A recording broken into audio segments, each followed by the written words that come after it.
Hello and welcome back to my channel guys. আশা করি সবাই খুব ভালো আছো আর আমিও ঠিকঠাক আছি। গরম প্রচণ্ড পড়েছে আর আজকে আমি যাচ্ছি ট্রেনে করে এখন আপাতত অন্ডার স্টেশন। একটা জিনিস কি, হ্যাঁ, আমার ভিডিওতে প্রচুর লেট হচ্ছে কারণ কাজের প্রেশার, তো সেভাবে ভিডিও তৈরি করা হচ্ছে না, ভিডিও থাকছে বাট এডিট করার সময় হচ্ছে না এইসব কারণে। তো যাই হোক, আমি এখন যাচ্ছি, আমি আর বাবা যাচ্ছি ব্যাঙ্গালোর, তো একটু কাজেই যাচ্ছি। তো তাই আর কি আমি আর বাবা এখন বেরিয়ে পড়েছি আর স্টেশনে পৌঁছে গেছি। এটা হচ্ছে অন্ডাল স্টেশন, আমাদের নিয়ার যেটা এয়ারপোর্ট সেটা হচ্ছে আমাদের এখানে অন্ডাল, তো ওটারই আমরা আপাতত যাচ্ছি। তো এই আর কি স্টেশনে নামলাম, সকাল সকাল উঠেছি। তো আমি আর বাবা এখন রেডি হয়ে জাস্ট বেরিয়ে এখানটায় ভাবছি একটা মুখার্জিদা হিন্দু হোটেল আছে, আমি আগে একবার এসেছিলাম, তো এনার কাছে একটু খাবার খেয়ে চলে, ওখানে আমাদের একটু ফ্লাইটটা লেট আছে, এখনও প্রায় 3 ঘন্টা দেরি, 3 থেকে 3.5 ঘন্টা।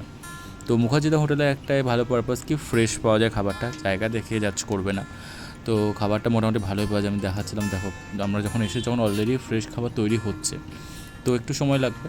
তো তো ওই আর কি আমি আর বাবা জাস্ট এখান থেকে খেয়ে নিই, কারণ এয়ারপোর্টে তো বুঝতেই পারছো সব কিছুর দাম কতটা হাই থাকে।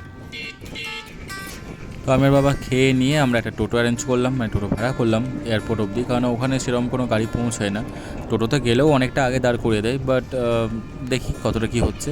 তো আপাতত আমরা একটা টোটো করেছি, এখান থেকে যেতে প্রায় কিছু না হলেও 12 থেকে 13 কিলোমিটার। তো এই আর কি, টোটোতে যেতে এখন সময় লাগবে, টোটো করে আমাদের মিনিমাম আধ ঘন্টা কাছাকাছি সময় লাগবে। অলরেডি আমরা ঢুকে গেছি এয়ারপোর্টের যে এরিয়া জোনটা, তো আমরা এখানে ঢুকে গেছি, দেখি এখানে কতটা কী হচ্ছে, আগে দাঁড়িয়ে যাচ্ছে না আমাকে এয়ারপোর্ট অবধি পৌঁছাতে দিচ্ছে, কারণ এয়ারপোর্ট অনেকটা আগে, অনেকটা সময় লাগে।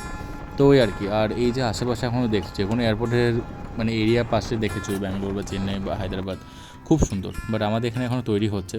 তো কাজী নজরুল ইসলাম এটাই আমার সবথেকে কাছের এয়ারপোর্ট বলতে, একটু ফাঁকা ফাঁকা, বাট কিন্তু এয়ারপোর্টটা খুব সুন্দর। ফাঁকা হওয়ার জন্য কিন্তু খুব তাড়াতাড়ি কাজকর্মগুলো হয়ে যায়, তাড়াতাড়ি ব্যাগ লাগে যেগুলো চেকিং জাস্ট হয়ে যায়, 15-20 আধ ঘন্টার মধ্যে সব কমপ্লিট, ভিড়টাও কম থাকে, তো একটা সুবিধা। তো চলো আমরা এয়ারপোর্ট পৌঁছে গেছি, এখন কিছুক্ষণ বাইরে থাকতে হবে। তো আমি অনেকক্ষণ বসে থাকার পর আমি দেখলাম চলেই আসি, তো আমি ভেতরে চলে এলাম, চেকিংগুলো করে নিই, তারপরে দেখা যাক। তো যেটা বললাম বেশিরভাগটাই ফাঁকা ফাঁকা থাকে, এই যে দেখতেই পাচ্ছ। তো আমি বাবাকে বললাম তুমি ব্যাগটা জাস্ট চেক করিয়ে নাও একবার, সিকিউরিটি চেক করিয়ে আমরা ব্যাগটা অ্যাটলিস্ট জমা দিই, লাগেজগুলো দিয়ে দিই, তারপরে ফিডব্যাক নিয়ে থাকি না। তো আর কি আমরা তারপরে সিকিউরিটি চেকিং করে ভেতরে চলে এলাম, ভাবলাম এক কাপ অ্যাটলিস্ট চা বা কফি খাই, অনেকক্ষণ সময় হয়ে গেছে, এখনও অনেকক্ষণ বসে থাকতে হবে, তাই আর কি একটু আড্ডা জমিয়ে নিই। তো চায়ের দাম কফির দাম তো আকাশ ছোঁয়া এখন, এখানে আগে কম ছিল, এখন কিন্তু অনেক বেড়ে গেছে।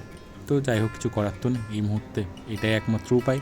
তো যাই হোক, এক কাপ কফি বা চা নিয়ে তারপর এখান থেকে রওনা দেবো একটু। তো বোর্ডিংয়ের জন্য কল হয়ে গেছে, তো আমরা এখন লাইনে দাঁড়িয়ে গেছি, এবার জাস্ট এখানে চেক করে বাসে করে যেতে হবে। যদিও সত্যি কথা বাস করার কোনো দরকার পড়ে না, পাশেই একদম 10 পা হাঁটলেই হয়তো ফ্লাইটেই যায়, তাও বাসে করে নিয়ে যায় এরা একটু। যাই হোক, এদের ইন্ডিগোর একটা থাকে প্রোটোকল, তো সেটাই আমরা মেনটেন করি। তো দেন এবার ফ্লাইটটা জাস্ট একবার দেখিয়ে দিলাম আপনাদের। আর বাবা উঠে গেছে, আমিও যাই এবার। তো আমি আর বাবা পাশাপাশি পড়েছি, এই একটা সুবিধা, আর আমার তো পড়েছে এবার উইন্ডো। আমি ভীষণ খুশি এবার, ঠিক আছে, বেশ কয়েকবার আমার উইন্ডো সিট পড়েনি, তো আমি আশেপাশে কোনো দিকে তাকানোর কোনো সময় হতো না, এইবার পড়েছে কিন্তু অনেকদিন পর উইন্ডো সিট। তো আমি আপনাদেরকে পুরো ভিউটা দেখাবো যতটা পারবো।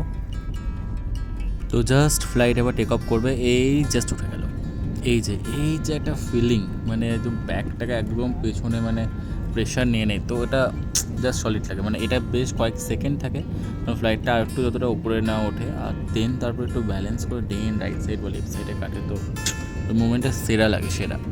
তো আপনাদেরকে একটু দেখিয়ে দিচ্ছি, বেশি দূর আমরা এখনও উঠিনি, এখনও দেখুন মাঠগুলো খুব সুন্দর এবং স্পষ্ট দেখা যাচ্ছে।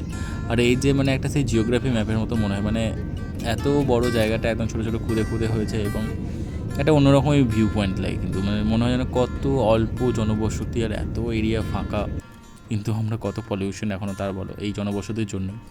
তো যাই হোক, এইবার কিন্তু আমার একটা জিনিস বেস্ট হয়েছে, লোকেশনগুলো আমার চরম লেগেছে, ভিউগুলো আমার চরম লেগেছে, আমি আগে আপনাদের দেখাচ্ছি কতটা সুন্দর ভিউ পয়েন্টগুলো পেয়েছি এবার, আমি এখন অবধি গেছি, এটা আমার বেস্ট ছিল, সানের সঙ্গে মেঘেদের কানেকশন, বা এই যে এত সুন্দর বরফের লেয়ার পড়ে আছে। তারপর এটা দেখো, পুরো চারিদিকটা সমুদ্র, মেঘেদের সমুদ্র, আর এগুলোকে আর মেঘ মনে হচ্ছে না, মনে কটন জিনিস, এর উপর আরামসে জাম্প করা যাবে, আর ফ্লাইটটা দেখে ফিক্সড হয়ে গেছে, মনে হচ্ছে না ফ্লাইট যাচ্ছে, দেখো এগুলোও ফিক্সড হয়ে আছে, এটাও ফিক্সড হয়ে আছে।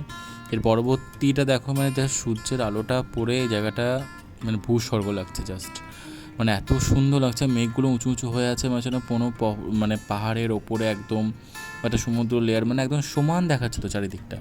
এটা একটা দুর্দান্ত লাগলো। দেন এটা যখন একটু ফ্লাইটটা নেমে এলো এবং মেঘেদের এই যে ঘনত্ব, জাস্ট মনে হচ্ছে একটু একটু করে তুলে জাস্ট খাওয়া যাবে এরকম একটা ব্যাপার। এত সুন্দর লাগছিল, এক এক জায়গায় গর্ত আছে তো মনে হচ্ছে ওই জায়গায় ঢুকে যায়, মানে এত সুন্দর দেখতে লাগছে, মানে যতটা আমি না দেখাতে পাচ্ছি ততটা আমি ফিলও করেছি মানে সামনে দেখে। তো ওই একটা জিনিস কী বলবো, দারুণ লাগলো এবার। তো আমরা পৌঁছে গেছি অলমোস্ট, ফ্লাইট এবার ল্যান্ড করবে আর একটু জাস্ট, আর জাস্ট ল্যান্ড করে গেলাম। এই যে একটা ভাইব্রেশন এটা চরম লাগে, কিন্তু একটা বেশ ভয়ঙ্কর, কিন্তু মনে হয় চাকাটা খুলে যায় যদি বা কিছু একটা। যাই হোক, সেফ জার্নি ছিল আর সুন্দরভাবে ল্যান্ড করে গেছে। তো আমরা এবার ফ্লাইট থেকে নেমে গেলাম এবং ফ্লাইট থেকে নেমেই আমরা আবার যাবো বাসে, কারণ না ব্যাঙ্গালোরে যে জায়গায় ফ্লাইট দাঁড়ায় বাসে করে যেতে অনেকটা সময় লাগে, কিন্তু সত্যি কথা লেগে যায় 10 মিনিট তো লেগেই যায়। তো আমরা পৌঁছে গেছি এয়ারপোর্টের ভেতরে, এখন ফাঁকা ফাঁকা আছে। আর এই যে আমার সব থেকে সুন্দর লাগে এদের এয়ারপোর্টে যখনই আসি, মানে এত সুন্দরভাবে সাজানো থাকে, তুমি দেখতে পাচ্ছ, মানে ফুল দিয়ে নয় কিন্তু শুধু গাছগুলো দিয়ে, এবং গাছে যে ফুল দেয় তার সুন্দর, কত সুন্দর একটা লাভ সাইন করেছে দেখো, চন্দ্রমল্লিকা আর একটা কি ফুলটা আমি বুঝতে পারছিলাম না কী ছিল। তো যাই হোক, আর এই দিকটায় তো পুরো প্রত্যেকটা গাছ আমার ফেভারিট। তো আমার তো সবসময় মন করে যেগুলোকে আমি জাস্ট চুরি করে নিই। তো কী বলবো, আর এদিকে চন্দ্রমল্লিকা ছিল সুন্দর সুন্দর। তো যাই হোক, আমরা পৌঁছে গেছি, ব্যাগ কালেকশন হয়ে গেছে মোটামুটি, এবার গাড়ির অপেক্ষা। আর গাড়ি নিয়ে এবার আমরা যাবো জাস্ট হোটেলে এখন, কারণ সারাদিন অনেকটা টায়ার্ডনেস, যদিও এখান থেকে সময় লাগে অনেকটা গন্তব্যস্থলে পৌঁছাতে, প্রায় 2 ঘন্টা, 2 থেকে 2.5 ঘন্টা। তো চলো পৌঁছে গেছি গাইস আমি আমার নিজের লোকেশনে। এবার এখান থেকে আমি ডাইরেক্ট যাবো রুম। আর ব্লগটা এখানে শেষ করবো গাইস, আশা করি আপনাদের ব্লগটা ভালো লাগলো। ব্লগটা ভালো লাগলে অবশ্যই